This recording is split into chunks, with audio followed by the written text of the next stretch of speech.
Yang terhormat Bapak Kepala Sekolah SDN Kroom dan guru, Bapak Ibu Guru SDN Kroom. Perkenalkan, saya di sini sebagai moderator untuk memandu jalannya acara pada siang hari ini.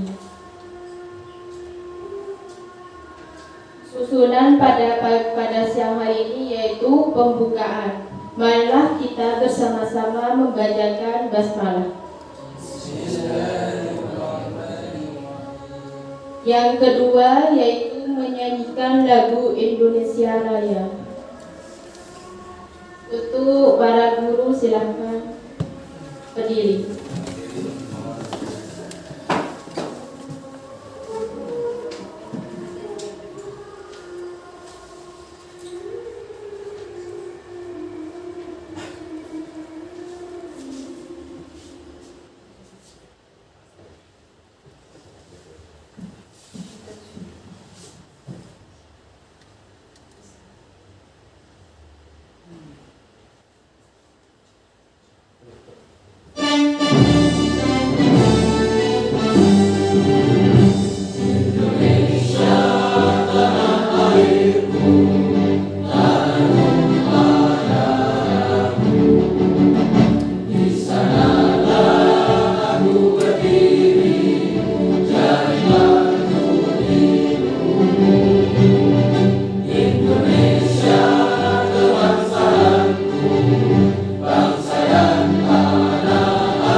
Hadirin dimohon duduk kembali. Acara selanjutnya yaitu sambutan dari Bapak Kepala Sekolah. Untuk perhatiannya.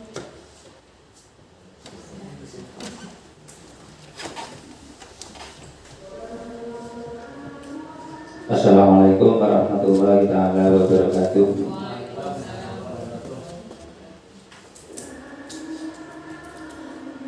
Puji syukur kehadirat Allah SWT karena sampai saat ini Bapak Ibu semua warga SDN Kroom, utamanya Bapak Ibu semua masih dikaruniai sehat sehingga bisa menunaikan kewajiban kita selaku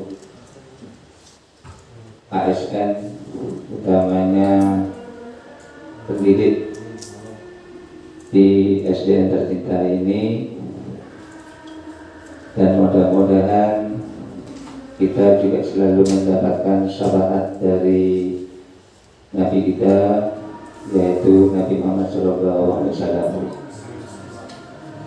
Bapak Ibu semua, tentunya kita wajib bersyukur apa yang sudah kita rasakan saat ini, utamanya pada kesempatan ini dengan adanya salah satu guru yang ada di SDN Kroom ini telah lulus sebagai guru penggerak. Calon Bu ya masih? Calon guru penggerak, sehingga wajib itu kita syukuri karena nantinya harapan saya selaku kepala sekolah dengan adanya guru yang sudah lulus, guru penggerak, dapat mengimbas pada teman-teman yang lain. Mudah-mudahan untuk Bapak Ibu guru yang lain tahun ini tidak berhasil lolos, mudah-mudahan untuk tahun kedepannya, baik tahun ini ataupun tahun yang akan datang, Bapak dan Ibu juga sama-sama lolos di calon guru penggerak, di mana ini adalah salah satu dari program pusat untuk meluncurkan kurikulum merdeka. Salah satunya yaitu programnya calon guru penggerak. Nah, pada kesempatan ini dari calon guru penggerak yaitu Ibu Yuli mau mengimbaskan hal-hal yang sudah beliau dapatkan, mungkin dari istilahnya Bu, ya pendidikan. Ini berupa lokakarya apa Bu? Oh, aksi nyata dari kegiatan yang sudah berlangsung kira-kira sudah berapa bulan? Ya sudah 2 bulan beliau sudah mendapatkan materi, baik itu melalui daring maupun lokakarya, yang insya Allah mungkin lokakaryanya diadakan tiap 1 bulan sekali ya. Artinya temu tetap muka. Selain lokakarya mungkin ada pendampingan yang seperti kemarin dari fasilitator dari PP. Oh, pengajar praktek dari PP sudah mendampingi ke sekolah kita. Itu semata-mata adalah untuk mengimbaskan apa sih sebetulnya yang harus Bapak Ibu laksanakan di kurikulum merdeka ini. Sesuatu apa saja yang perlu diketahui oleh Bapak dan Ibu, biar tidak hanya Bu Yuli saja yang mendapat materi ini, maka perlunya pengimbasan kepada Bapak Ibu semua. Selain ini merupakan aksi nyata dari yang bersangkutan. Artinya tidak hanya untuk gugur kewajiban saja, namun semoga kegiatan ini banyak manfaatnya, terutama kepada saya selaku kepala sekolah dan kepada Bapak Ibu guru semua, yang ujungnya nanti demi pendidikan yang ada di SDN Groom tercinta ini. Bapak dan Ibu yang saya hormati, akhir-akhir ini kita banyak dihadapkan dengan permasalahan-permasalahan, baik itu yang lokal maupun yang nasional, yang sekarang lagi ngetren. Cara pelayanan kita kepada peserta didik, utamanya seperti apa yang sudah Bapak Ibu kerjakan waktu selinjar kemarin, yaitu tentang bullying. Kemarin saya mendapat informasi dari Kepala Dinas, beliaunya mengamanatkan agar Kepala Sekolah memberikan informasi kepada Bapak Ibu semua. Ini kaitannya dengan materi yang akan disampaikan bersama Bu Yuli sebentar lagi tentang disiplin positif, ya Bu.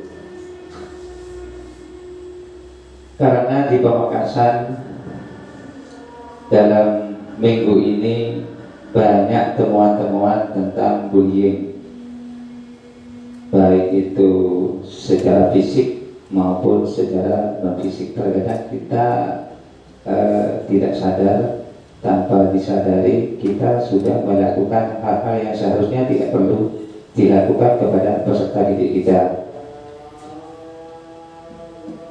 Kemarin yang hari Selasa ada temuan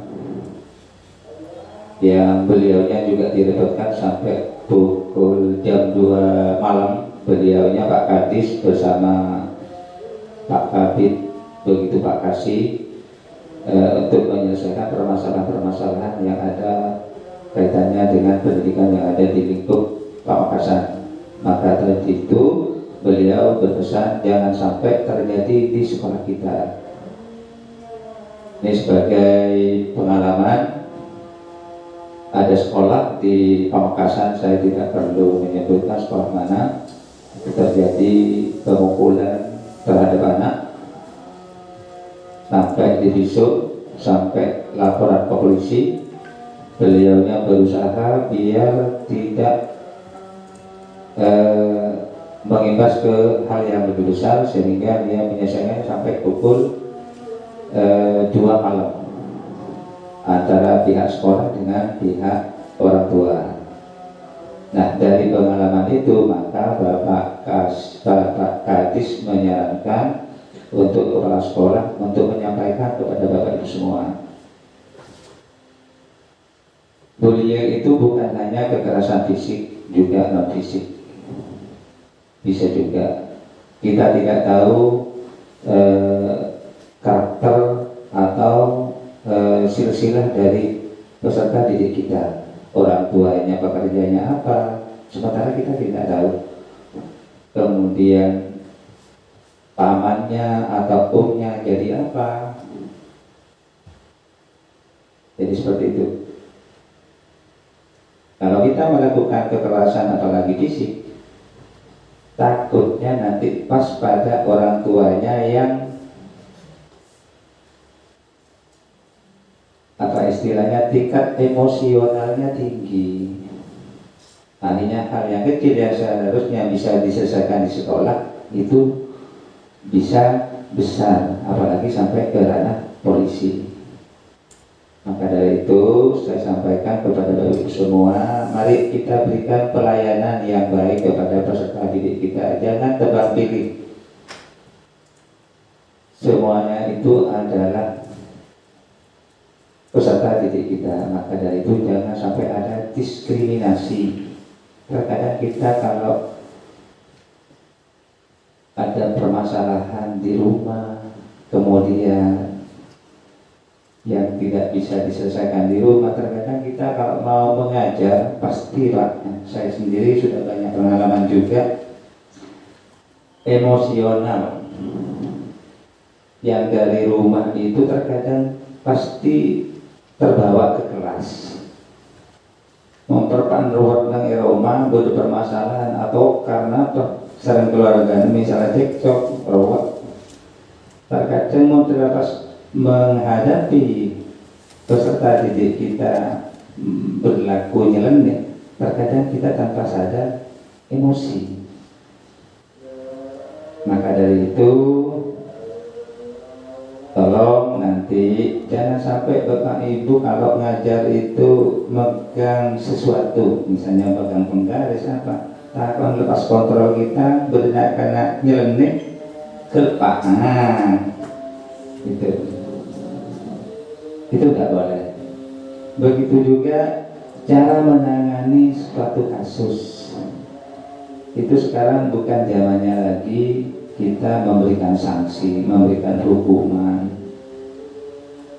Tujuannya benar Bapak dan Ibu untuk memberikan efek jerah. Cuma sekarang bukan zamannya lagi Bapak Ibu seperti itu. Nah, bagaimana sekarang cara menyikapinya? Mungkin nanti Bu Yuli yang akan menyampaikan sehingga kita bisa mengaplikasikan nanti dalam lingkungan sekolah kita.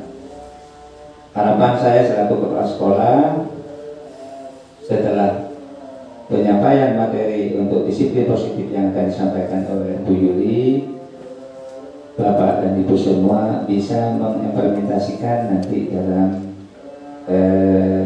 di sekolah kita, sehingga peserta didik kita bisa terlayani dengan ramah anak. Jadi kita ciptakan sekolah kita ramah anak. Ramah anak itu macam-macam,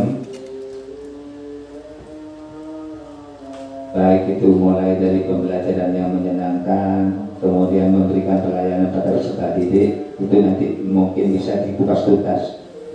Dan kalaupun nanti ada yang kurang paham, Bapak dan Ibu bisa langsung tanya jawab Bu ya nanti ya. Terima kasih, mungkin itu yang hanya saya dapat sampaikan.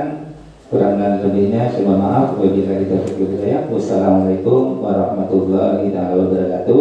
Namun sebelumnya saya selaku kepala sekolah, mari acara disimulasi disiplin positif ini kita buka dengan pembacaan basmalah bersama-sama. Bismillahirrahmanirrahim.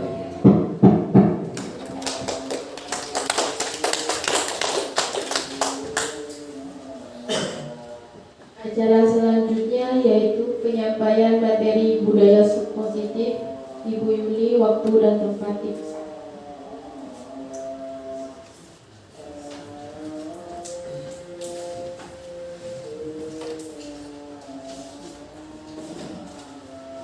Assalamualaikum warahmatullahi wabarakatuh. Waalaikumsalam warahmatullahi wabarakatuh.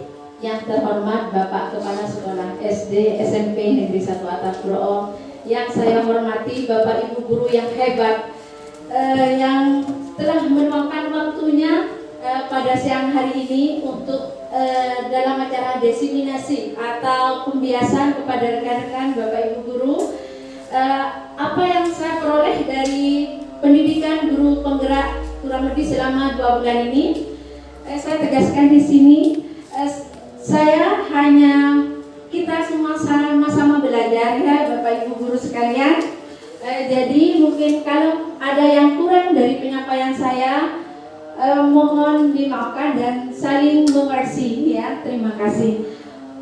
Marilah kita panjatkan puji syukur kehadirat Allah yang Maha Esa yang telah memberikan rahmat serta hidayahnya kepada kita sehingga kita dapat berkumpul pada acara siang ini yang insyaallah penuh barokah. Salawat serta salam mari kita juga limpahkan kepada junjungan kita Nabi Muhammad SAW yang telah membawa kita dari alam kebodohan ke alam yang penuh dengan ilmu seperti saat sekarang ini. Baik, langsung ke materi. Menyebarkan pemahaman dan penerapan pengalaman budaya positif bersama Norma Yulandari, calon guru penggerak angkatan 9 dari SDN Groom Kabupaten Pamekasan bersama Bapak Ibu guru hebat semuanya. Di sini sebelum ke materi ada kata budaya positif ya. Budaya positif itu kalau Bapak Ibu guru mendengar budaya positif, yang terbesit yang ada di pikiran Bapak Ibu guru itu seperti apa? Yang bisa mengacungkan tangan agar diskusi lebih berjalan dengan lancar. Budaya positif itu seperti apa? Ya, terima kasih Bapak Fakih. Pembiasaan yang baik. Pembiasaan yang baik contohnya kalau penerapan di sekolah kita itu seperti apa ya? Pembiasaan yang baik yang sudah dilaksanakan, yang sudah diterapkan di sekolah kita. Sebelum mulai pelajaran, Berdoa sebelum mulai pelajaran, ya. Mengakhiri pelajaran dengan berdoa, ya. Pembiasaan.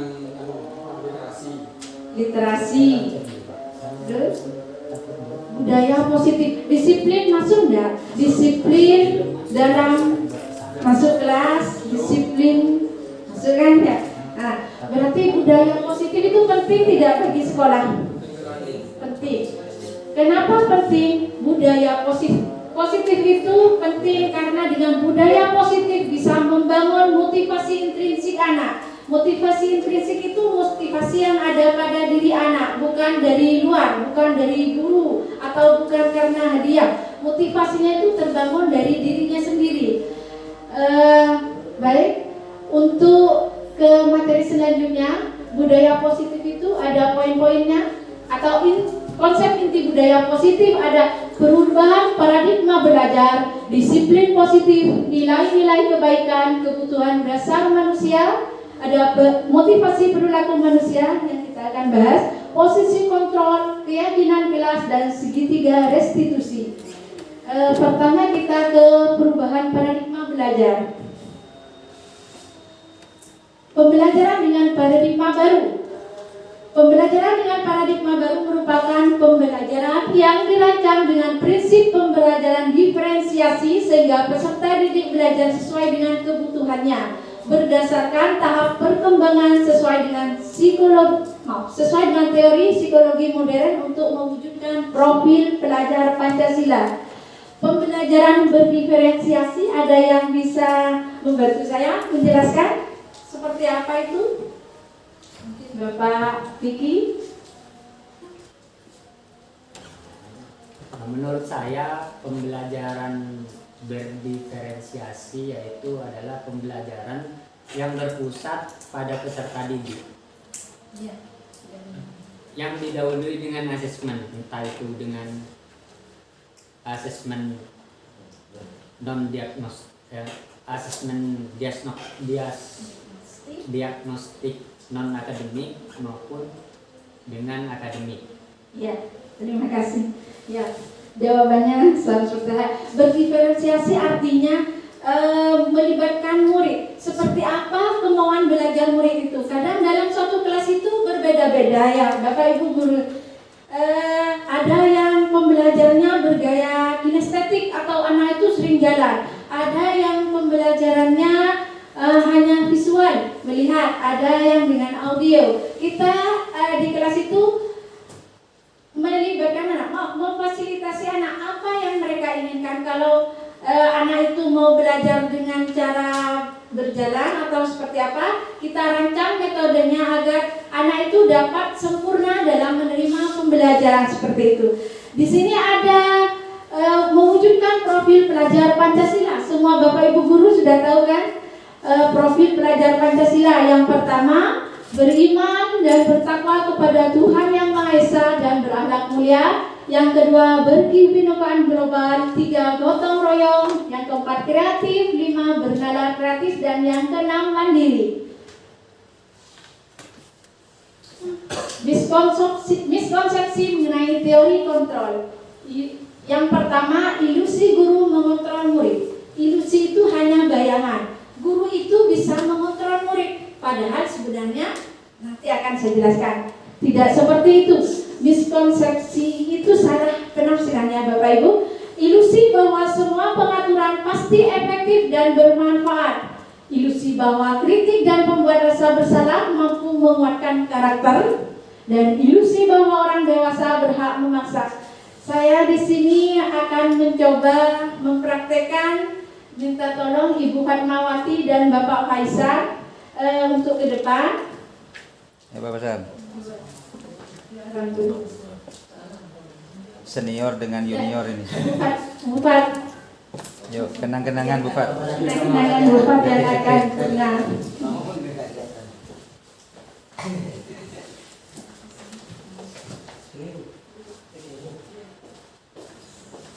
Di sini Ibu Fat. Di sini Ibu Fatmawati memegang sesuatu yang Ibu Fatmawati itu jangan sampai orang tahu. Tekadnya itu jangan sampai orang tahu. Coba kepalan tangannya, kepalan tangan kanan.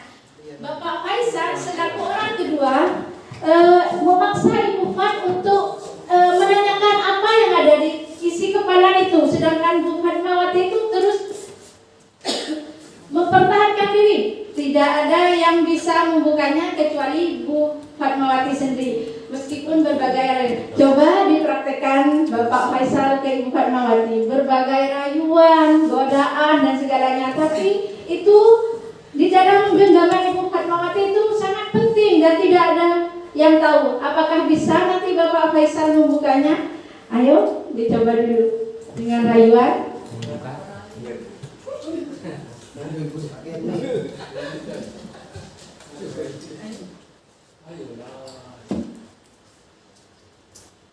Bu Fatma,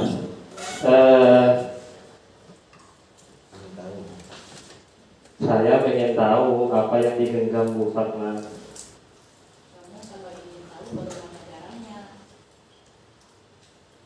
Coba dibuka, nanti saya kasih sesuatu nanti. Tidak mau. Ini hal penting. Kamu untuk bisa membuka genggaman tangan, cari cara. Hadiahnya. Pokoknya dibuka dulu, nanti hadiahnya nanti. Pusing. Kan ada istilah, ya kalau mau beli, ya itu dulu barangnya ada, nanti tinggal bayar itu kan. Bagi saya itu sangat berharga. Kalau kamu ingin tahu sesuatu yang digenggam oleh tangan saya itu, bagaimana cari tahu kamu? Bagaimana caranya untuk bisa saya membuka genggaman tangan saya ini? Pak Faisal punya trik. Ya. Coba paksa Bufat memperagakan bagaimana kalau berdada. Bu Fatma, Ya. coba sebelumnya membuka tangan. saya pengen tahu kalau Bu Fatma itu kalau berbedak kayak apa? Kan pakai tangan kanan ya. Kalau mau pengen berbedak itu pakai bedaan itu gimana caranya? Masa tangannya gini? Ya kan, mestinya kan gini. Ya coba. Bismillahirrahmanirrahim. Sebelum saya memakai bedak itu, sebelum menggenggam tangan, saya itu berbedak lebih awal, lebih dulu gitu. Jadi saya mau berbedak, membaca doa dulu, terus bedak, langsung saya genggam, ngambil sesuatu apa yang saya butuhkan mau bawa ke sekolah. Jadi genggaman tangan ini saya sudah melakukan sesuatu hal seperti itu. Terima kasih. Gini. Saya kan menganggap Ibu Fat itu orang tua ya. Kalau saya itu berangkat sekolah itu mestinya bersalaman kepada orang tua. Ya, biasanya orang tua saya itu nerima salam dari saya itu tangannya digini. Coba saya pengen bersalaman. Tidak, kalau anak saya pamit untuk berangkat sekolah itu cukup mencium pipi kakaknya. Tidak bisa lagi. Tidak mampu. Terima kasih atas partisipasinya untuk Ibu Fatma dan Bapak Faisal. Di sini sudah menjelaskan, sudah ada gambaran kan, misalnya Ibu Fatma itu seorang siswa dan Bapak Faisal itu seorang guru. Apakah bisa seorang guru itu mengontrol muridnya?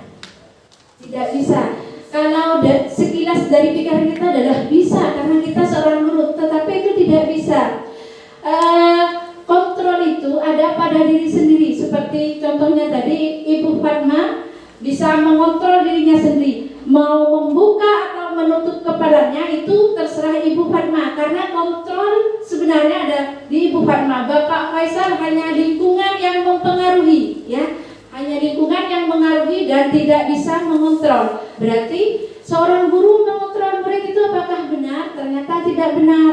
Kadang sepertinya ada seorang guru yang bisa karena saya seorang guru dan murid adalah didikan saya, anak didik saya.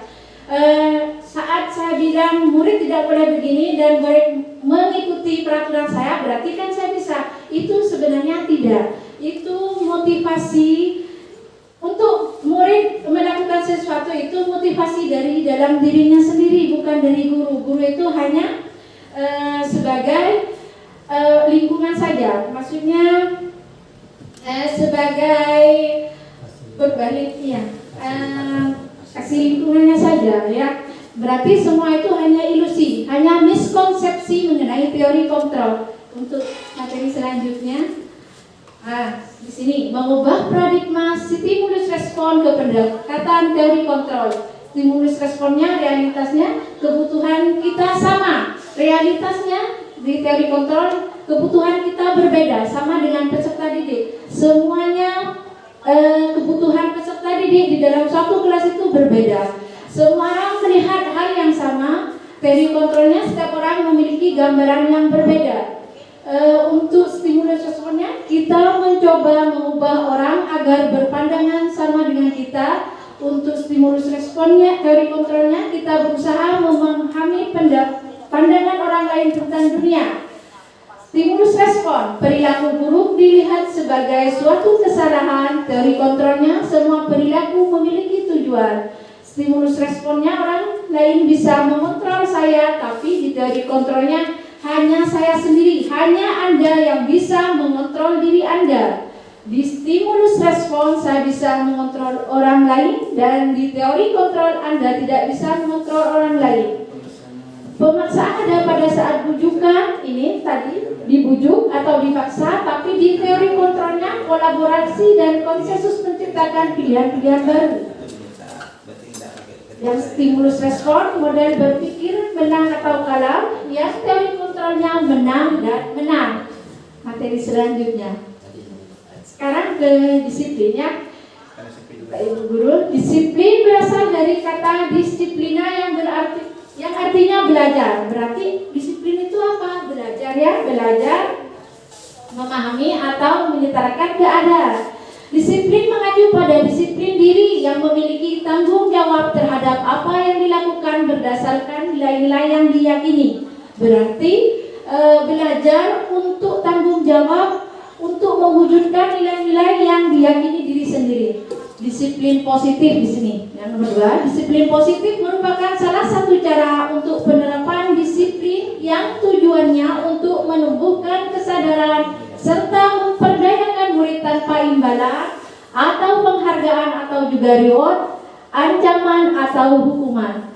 Sini sebagai pendidik, tujuan kita adalah menciptakan peserta didik yang memiliki disiplin diri sehingga mereka berperilaku mengacu kepada nilai-nilai kebajikan universal dan memiliki motivasi intrinsik dalam perubahan perilaku ke arah yang lebih baik. Dari sini ada pertanyaan, Bapak Ibu? Untuk selanjutnya dulu. Selanjutnya, nilai-nilai kebajikan. Nilai yang disepakati bersama lepas dari suku, bangsa, agama, bahasa maupun latar belakangnya. Berarti nilai-nilai kebajikan itu tidak memandang agama. Kalau membantu orang di agama ini nilai kebajikan, tapi di agama ini bukan nilai kebajikan. Semuanya sama, tidak memandang agama, bahasa maupun latar belakangnya.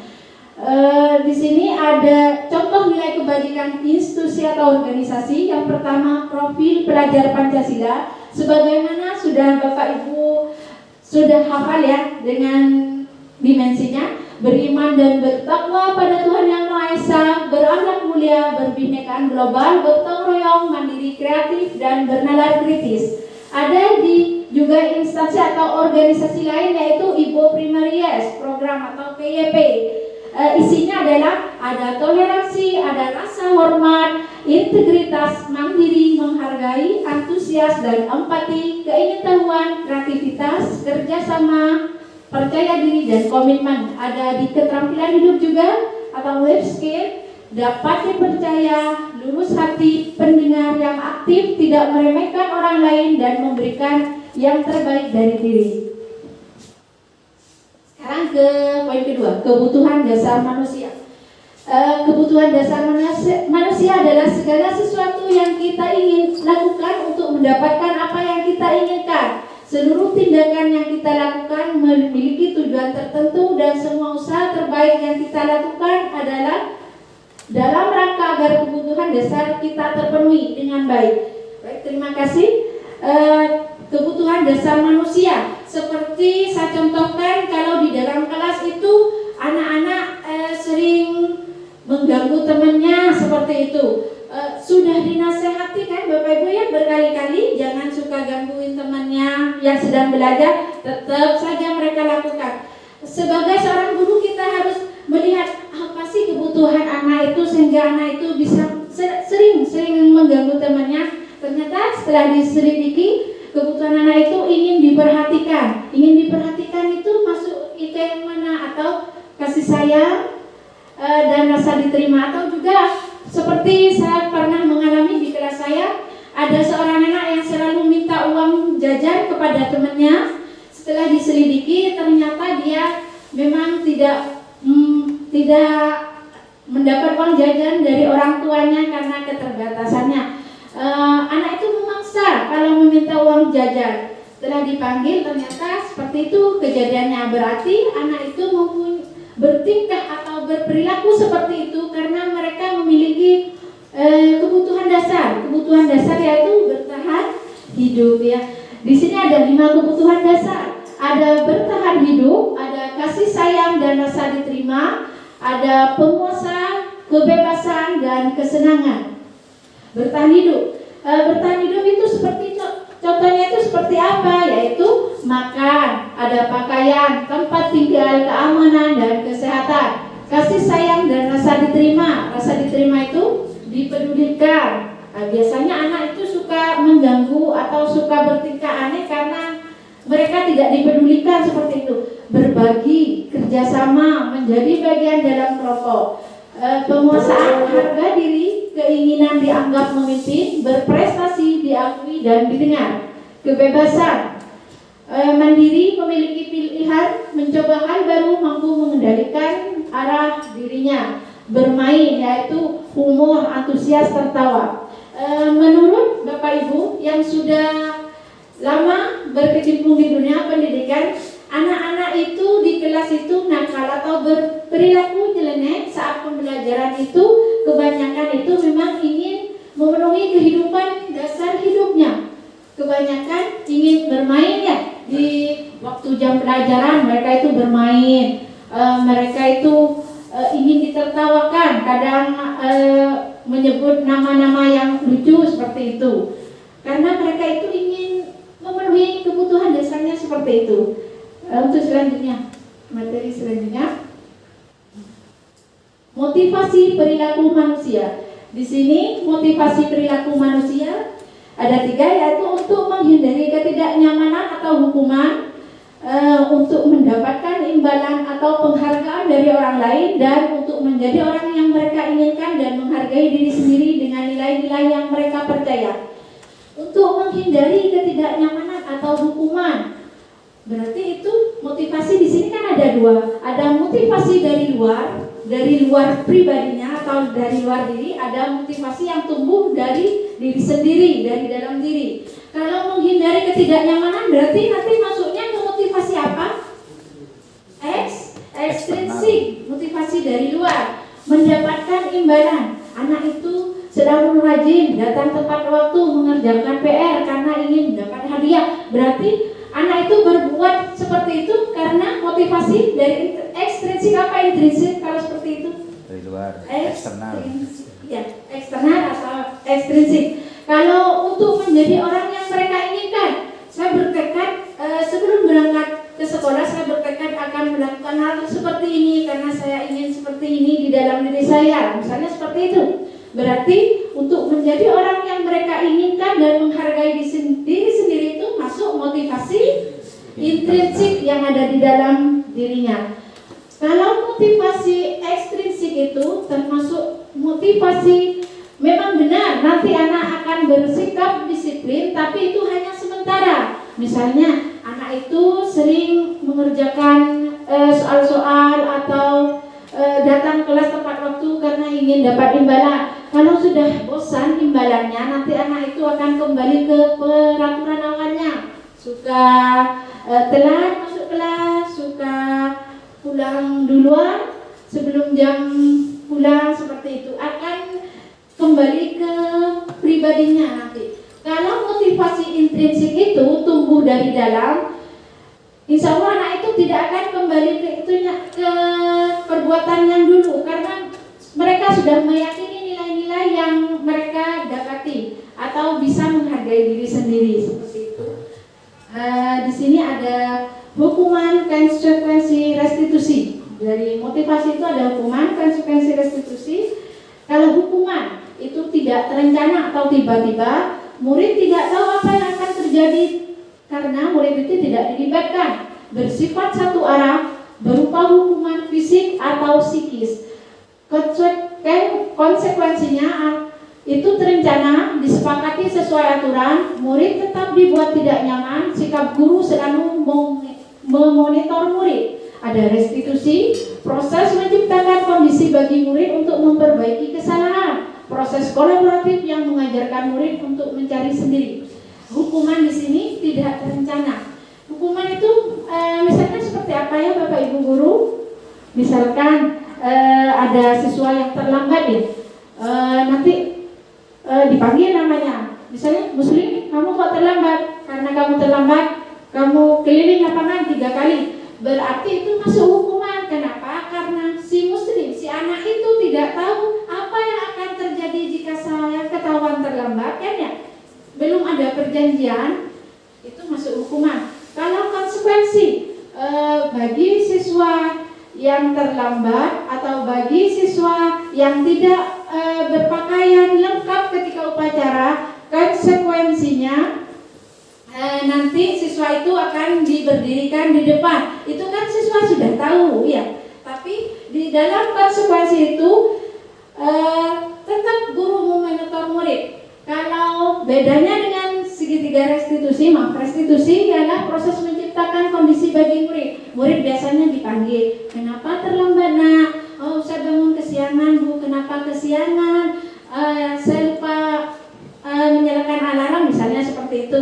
Terus bagaimana untuk memperbaiki diri, diajak bicara empat mata, bukan di tempat, bukan di kelas, bukan di banyak murid, karena takut mental murid itu terganggu, seperti itu Pak Mas Restitusi.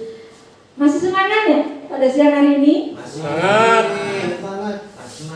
Kalau saya bilang SDN Pro luar biasa, seperti itu bisa ya? Bisa. SDN Pro Luar biasa. SDN Pro Luar biasa. Terima kasih Bapak Ibu sekalian. Bapak Ibu Tidak terbiasa di luar. atau mungkin kita meregangkan otot dulu ya. Ya, Boleh. boleh.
Sedikitnya biar nanti kita.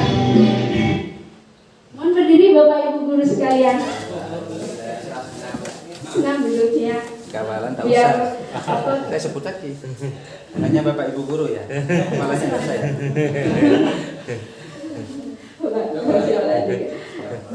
Ya. Maaf ya. Biar lebih refresh lagi. Jadi materinya itu lebih masuk.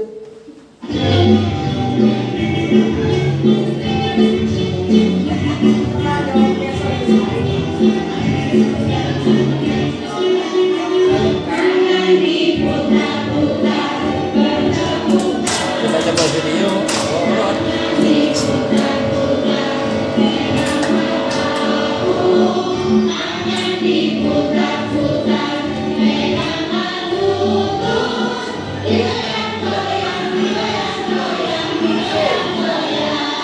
Aisyah ya.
yang cuma senang SBG, guru-gurunya juga senang. Alhamdulillah. Apakah lebih fresh ya? Lebih fresh Pak? Kantornya hina? Kita lanjutkan ke materi. Toklah. Apalagi ada kursi bilang. Kakas Pak.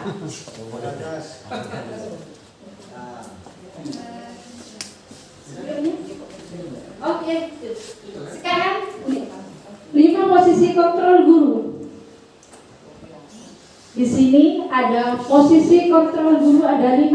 Ada sebagai penghukum, ada sebagai pembuat rasa bersalah, posisi kontrol teman dan pemantau, dan yang terakhir manajer. Maaf itu kurang. Pertama penghukum. Ada posisi kontrol penghukum. Slide selanjutnya. Nah, di sini. Contoh penerapan posisi kontrol guru. Kasusnya ada siswa tidak memakai atribut lengkap pada saat upacara. Posisi penghukumnya seperti apa? Misalnya hormat pada bendera selama 1 jam. Pembuat rasa bersalahnya seperti apa? Berapa kali Bapak Ibu memberitahu kamu selalu saja mengecewakan Bapak Ibu. Dari kata mengecewakan itu anak sudah merasa bersalah ya. Oh ya, saya salah sudah mengecewakan Bapak atau Ibu seperti itu. Untuk slide selanjutnya, posisi kontrol sebagai teman. Ayo dong ikut aturan sekolah. Seperti gurunya itu memohon kepada siswa, ayo dong ikut aturan sekolah, tolong bantu Bapak atau Ibu ya sekali ini. Ya sudah, tidak apa-apa, lain kali jangan berbuat seperti ini lagi ya. Seperti itu adalah posisi kontrol sebagai teman, seperti berbicara sama temannya sendiri, itu seperti itu. Posisi kontrol pemantau. Pemantau itu selalu memonitor kan ya. Berarti contohnya seperti apa? Kamu sudah melanggar peraturan sekolah, berarti guru itu sudah tahu. Kamu tahu konsekuensinya. Setelah upacara kamu beli atributnya ya ke koperasi dan jangan diulang lagi. Itu adalah sebagai pemantau. Dan yang terakhir sebagai manajer, apakah kamu tahu kesalahan kamu? Kira-kira bagaimana kamu memperbaiki masalahmu seperti itu? Untuk selanjutnya kita tebak-tebakan ya Bapak Ibu. Posisi kontrol, apakah saya kecewa sekali dengan kamu? Menurut Bapak Ibu, posisi kontrol apa? Saya kecewa sekali dengan kamu. Posisi kontrol apa seperti itu? Sebagai teman. Kecewa berarti membuat rasa bersalah. Bisa. Kamu tidak pernah benar melakukannya. Posisi kontrol. Posisi kontrol apakah aku? Jika seorang guru bilang kamu tidak pernah benar dalam melakukannya. Pemantau bisa. Selanjutnya, apa rencana untuk menyelesaikan masalah ini? Manajer. Sebagai manajer, terima kasih Bapak Ibu. Berarti Bapak Ibu dari tadi sudah banyak materi yang sudah paham. Untuk selanjutnya, ayolah lakukan demi Bapak Ibu ya. Seperti berbicara dengan teman. Berarti posisi kontrol sebagai teman. Untuk selanjutnya, kamu tidak akan pernah mendapat nilai jika kamu tidak mengerjakan tugasnya. Penghukum, iya. Di sini keyakinan kelas dulu. Mengapa keyakinan kelas? Mengapa bukan peraturan kelas? Di sini kita bahas keyakinan kelas. Kenapa ya keyakinan kelas? Karena pembentukan keyakinan kelas itu bersifat abstrak, berupa pernyataan universal atau bisa diterima oleh semua pihak, dibuat dalam pernyataan positif, sedikit saja agar mudah diingat, sesuai dengan kondisi kelas dan sekolah sehingga mudah diterapkan. Semua warga sekolah kelas dilibatkan dalam pembuatan keyakinan kelas. Seperti ini contohnya pembuatan keyakinan kelas Pak ya. Dulu kan pernah ada peraturan kelas, tidak boleh makan saat jam pelajaran seperti itu. Ada kata tidak boleh, berarti itu masih kalimat negatif ya. Sekarang kita ubah ke kalimat positif saja. Seperti apa caranya?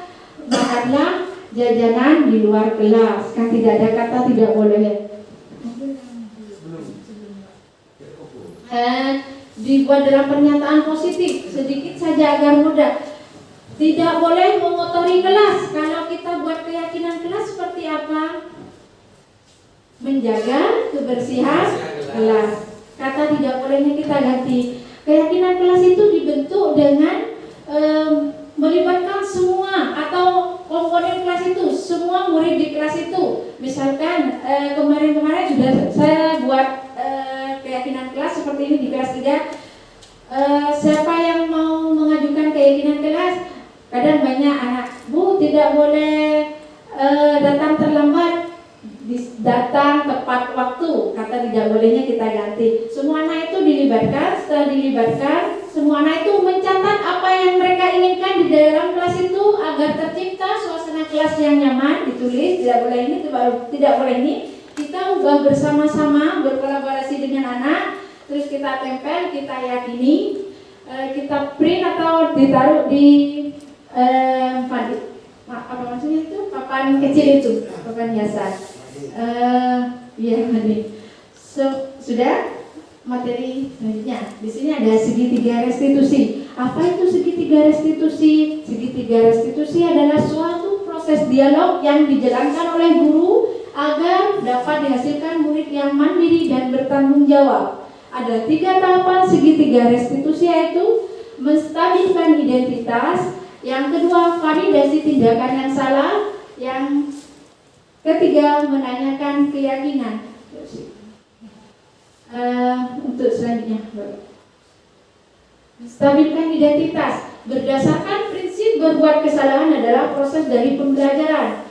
Misalkan seorang murid membuat kesalahan atau perbuatan yang sudah tidak ada di keyakinan kelas, datang terlambat. Kita menstabilkan identitas dulu. Apa benar ya kamu datang terlambat? Anggap ada yang bertengkar. Saya tahu dari teman kamu atau ketahui dari ketua kelas kamu bertengkar, seperti itu termasuk menstabilkan identitas. Atau berisi seperti ini, berbuat salah itu wajar. Kenapa berisi kalimat seperti ini? Karena jika anak langsung dipojokkan, anak itu mentalnya akan turun, ya, dan akan mengganggu ke konsentrasi belajarnya seperti itu. Makanya kita buat menstabilkan identitas dulu. Tidak ada manusia yang sempurna, bukan mendukung, ya, bukan mendukung kesalahan anak, tapi biar proses anak itu agar tidak, ya, tidak. Bapak Ibu juga pernah melakukan itu. Bapak Ibu tidak ingin mencari yang salah, tapi mau mencari solusi dari permasalahan ini. Itu termasuk menstabilkan. Kamu berhak merasa begitu, seperti itu, maksud juga menstabilkan. Yang kedua, validasi tindakan yang salah. Berdasarkan setiap prinsip perilaku berupaya memenuhi suatu kebutuhan tertentu. Misalnya, kamu pasti punya alasan melakukan hal itu. Memvalidasi artinya menanyakan keyakinan kenapa sampai berbuat kesalahan seperti itu ya. Padahal kamu bisa melakukan hal buruk dari ini, ya. Seperti itu.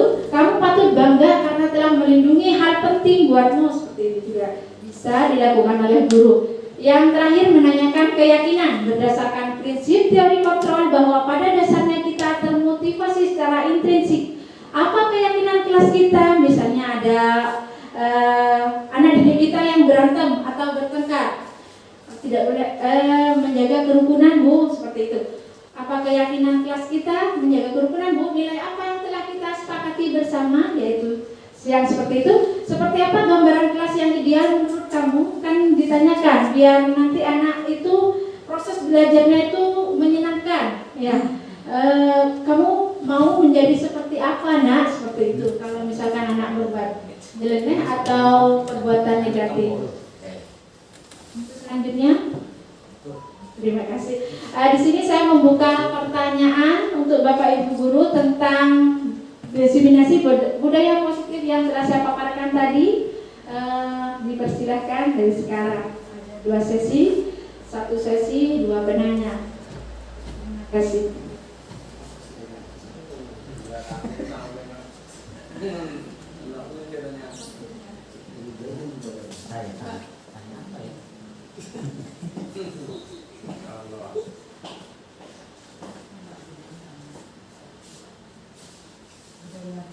Saya sebenarnya tidak ingin bertanya, hanya ingin mengkonfirmasi. Nah, berarti dalam proses ini kan nilai itu abstrak, nilai abstrak. Dalam proses ini saya menyimpulkan dari penjelasannya Bu Norma, jadi untuk menanamkan sebuah nilai, anak-anak diajak berkolaborasi dulu, berdiskusi dulu tentang keyakinan yang baik, ya Bu. Sehingga nanti keyakinan yang baik ini dijadikan nilai sebagai nilai keyakinan kelas, begitu Bu? Iya. Betul. Oh iya, terima kasih. Mungkin ada teman-teman yang ingin menambahkan. Oh, Bapak Kepala ingin menambahkan.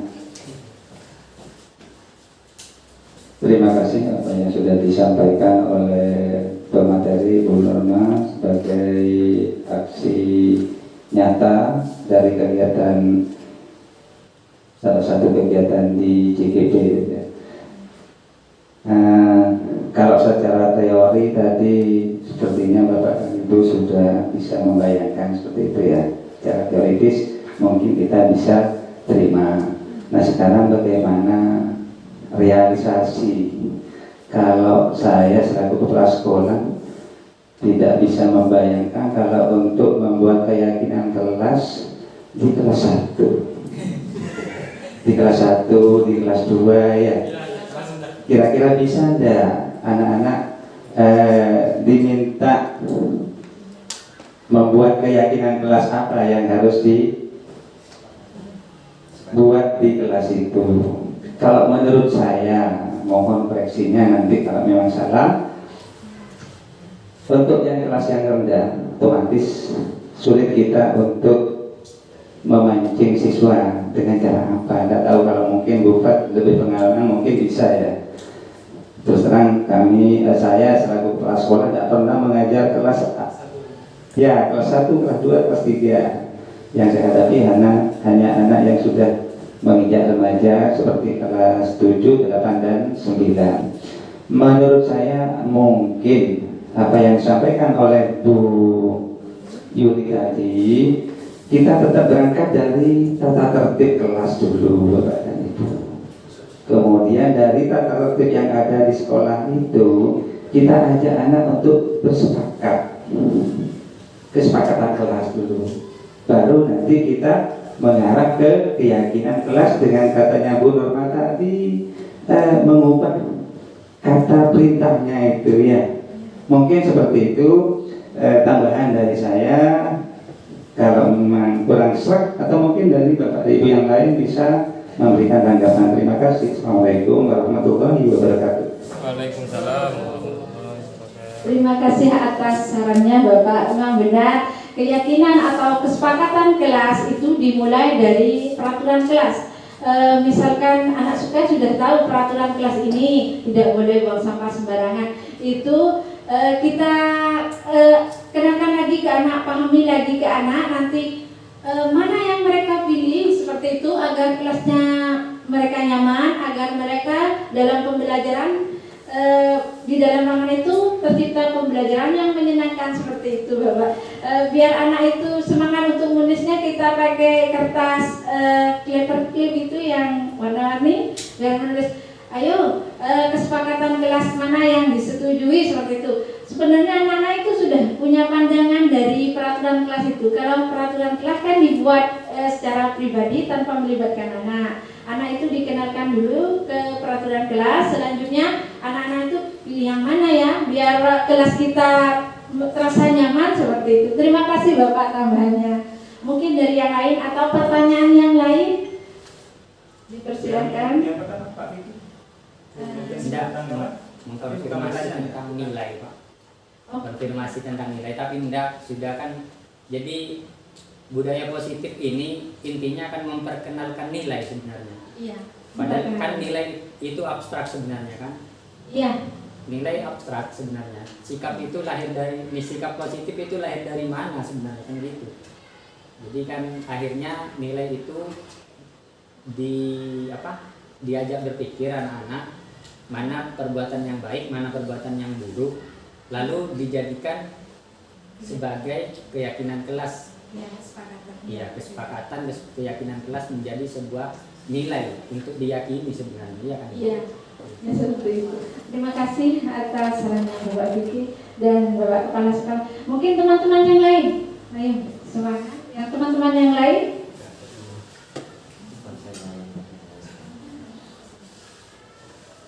Assalamualaikum warahmatullahi wabarakatuh.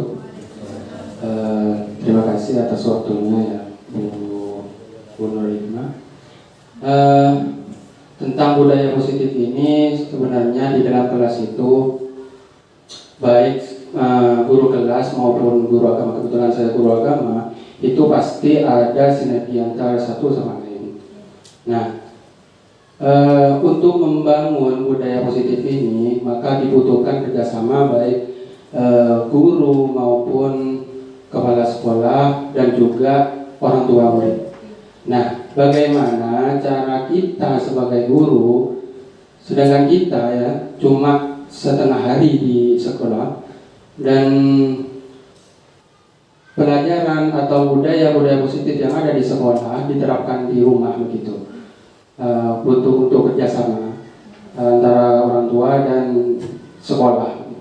Sedangkan kita realitanya kita lihat bahwa tidak ada koordinasi antara sekolah dengan orang tua. Nah, bagaimana cara membangunnya begitu? Terima kasih.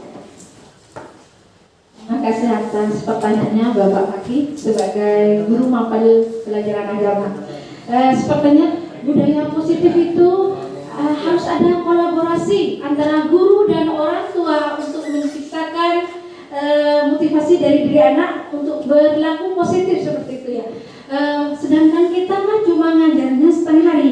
Kita kan ngajarnya cuma setengah hari, tidak bisa mengontrol anak itu di rumahnya sedang melakukan apa, kegiatan apa seperti itu. Kita sebagai guru kan punya grup kelas atau kita grup WA kelas itu Pak ya. Di sana kita atau selaku guru agama bisa kita memberikan sebuah apa itu namanya buku catatan kepada siswa, nanti ditandatangani orang tua murid seperti itu. Anak misalkan sholat zuhur, ternyata anak itu sholat tanda tangan, oh berarti anak ini sudah mematuhi atau sudah berperilaku sesuai dengan yang kita sepakati atau kita ajari di kelas tadi seperti itu. Anak itu misalkan bertengkar, itu nanti dikasih buku catatan seperti itu Pak atau orang tua, atau kita konfirmasi lewat WA seperti itu Bapak Ibu guru ya. Kegiatan guru yang dilakukan anak, misalkan orang tua itu pasti WA kalau anaknya bertengkar dengan temannya, pasti WA wali kelasnya atau guru kelasnya atau guru mapelnya, itu anak saya bermasalah dengan anak ini seperti itu. Kita panggil, menanyakan atau sesuai dengan segitiga restitusi tadi, menstabilkan identitas, menanyakan dulu validasi tindakan yang salah dulu dan membuat keyakinan lagi atau membahas seperti apa nanti kamu, bagaimana cara menyelesaikan masalah kamu seperti itu ya Bapak Ibu guru. Mungkin bisa ada tambahan atau ada yang bisa membantu dari jawaban saya. Mengontrol murid jika murid telah berada di luar kelas. Sebagai seorang guru kita harus berkolaborasi dengan orang tua murid. Lebih kenal, lebih memahami seperti itu Bapak. Mungkin ada yang bisa menambah?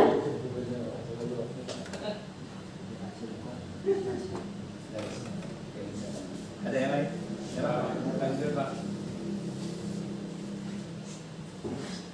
Terima kasih. Untuk yang kedua kalinya saya mau menambahkan saja mungkin apa yang sudah disampaikan oleh Pak Faki, bagaimana kolaborasi antara sekolah dengan orang tua siswa.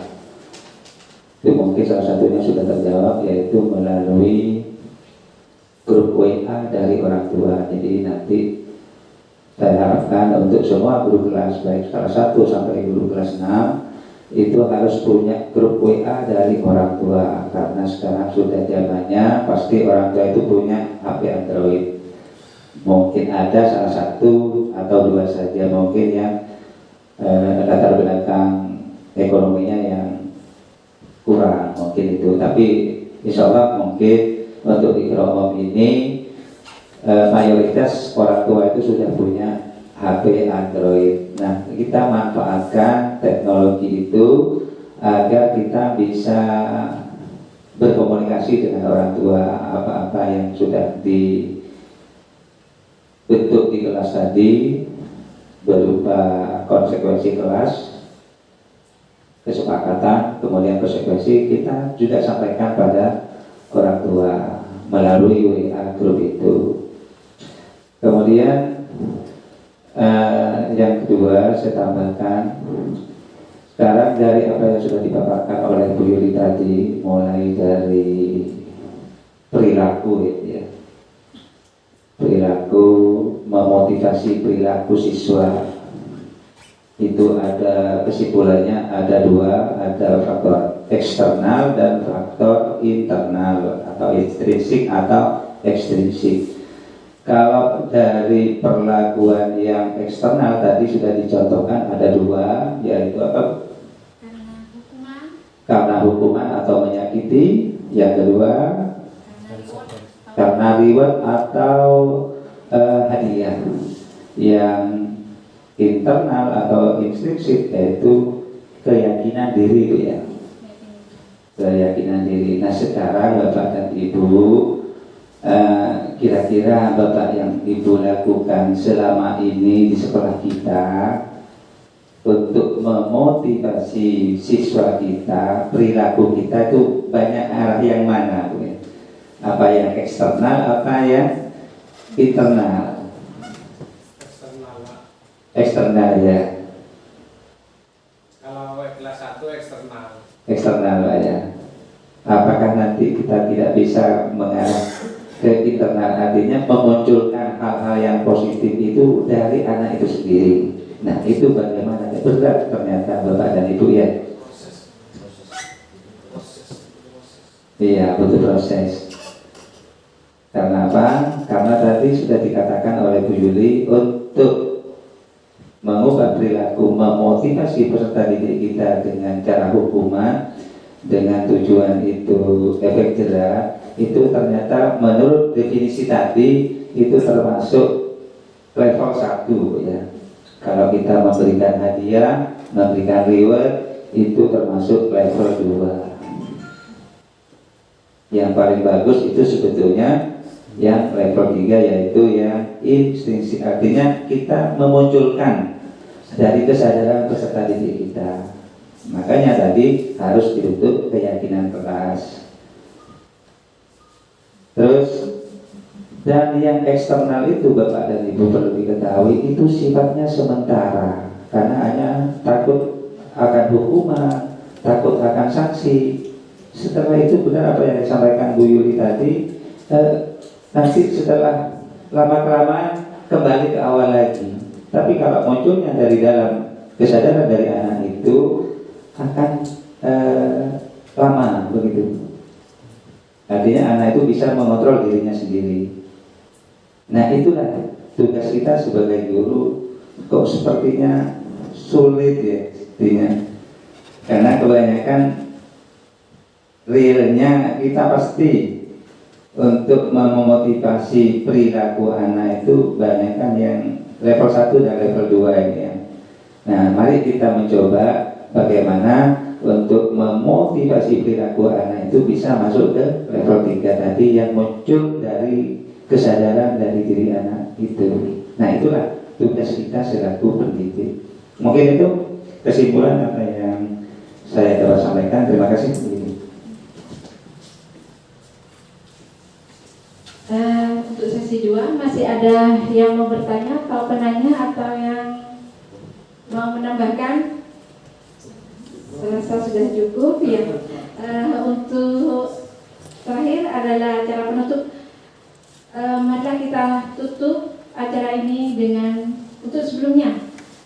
Semoga apa yang kita dapat dan apa yang saya sampaikan tadi menjadi pembelajaran bagi Bapak Ibu guru hebat sekalian, dan semoga apa yang kita peroleh dari tadi itu bisa kita terapkan dan aplikasikan kepada siswa kita.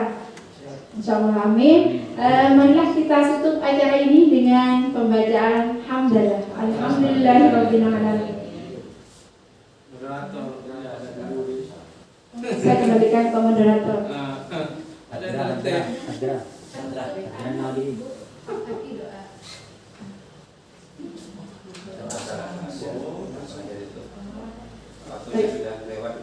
Iya, baiklah kita tutup dengan doa yang akan dipimpin oleh Bapak Fakih selaku guru agama.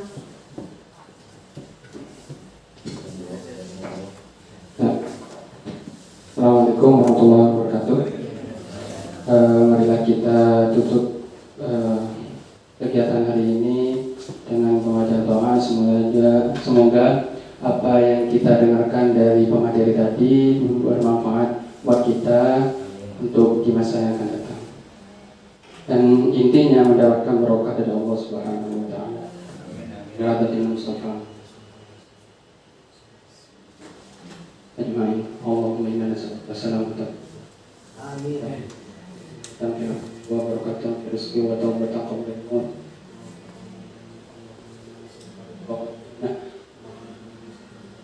Rabbana zalamna anfusana wa in lam taghfir lana wa tarhamna lanakunanna minal khasirin. Rabbana atina fid dunya hasanah wa fil akhirati hasanah wa qina adzabannar. Walhamdulillahi rabbil alamin. Bismillahirrahmanirrahim.